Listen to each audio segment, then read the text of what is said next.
two, three.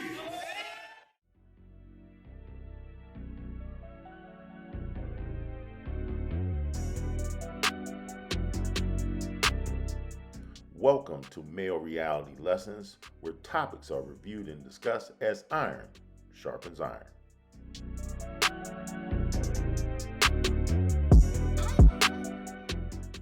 Greetings. On today's episode, we're going to continue to discuss why the nuclear family is important and why fathers truly matter.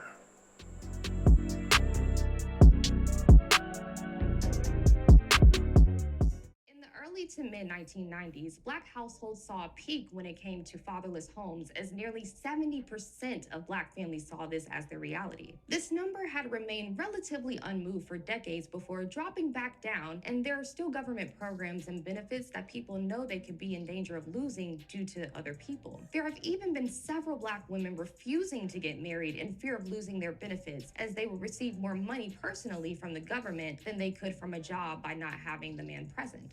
On the other side of the spectrum, however, statistically, these homes still end up with children living in poverty, as marriage, according to the IFS studies over time, will position these families to have more money and be able to survive long term, as the two incomes, even with the women's lowering, over time would position these families to maintain. These women choosing not to marry was not a simple choice, but more so a government tactic forcing them to choose between money and family. Another major change that may or may not have played a role in damaging the Black family was the transparency needed from government assistance recipients as time went on. Welfare and other assistance would be given to those that showed need, giving the government access to bank account information and essentially one's entire life to determine eligibility. For the Black family, this would lead to a surge in improper spending and the trading of benefits for another. Selling of one's food stamps became popular in the 1980s and beyond, whether it be for cash or another benefit. With some families already receiving cash assistance on top of other benefits, the existence of these programs led some to try and find new ways to qualify in order to receive more money. While it is much more difficult today to have one government assistance program provide more money than one can make in a year, it is still very possible to combine programs to be able to provide everything a person would need. Possibly the biggest factor to consider when it comes to government assistance is how it spiked the rate of child support cases in the Black family. Once many of these women had gotten the man out of the house to receive their benefits, they realized quickly that this money, depending on how many children are present, would not be enough to sustain a home.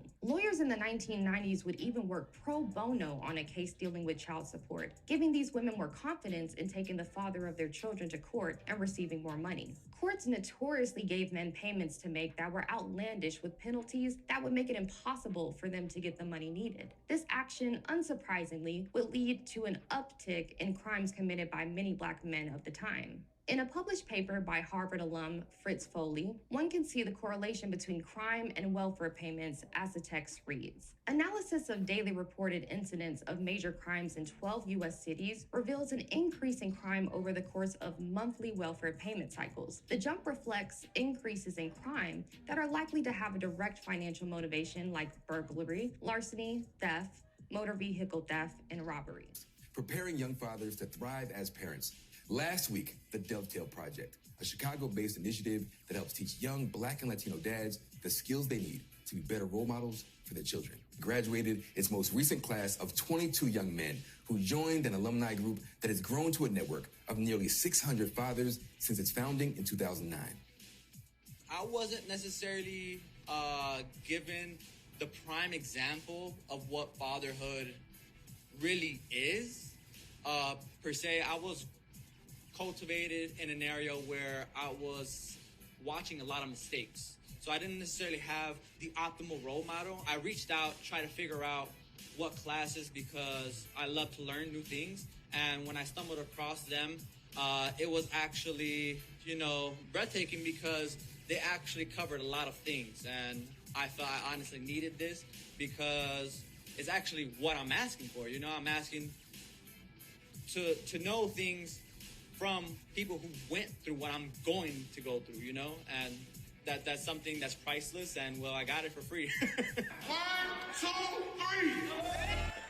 To re-examine the whole situation, we need to look at the fact that we need to stop with the whole epidemic of single mothers. We need to stop the reliance on public assistance, especially in the cases where it's just babies having babies.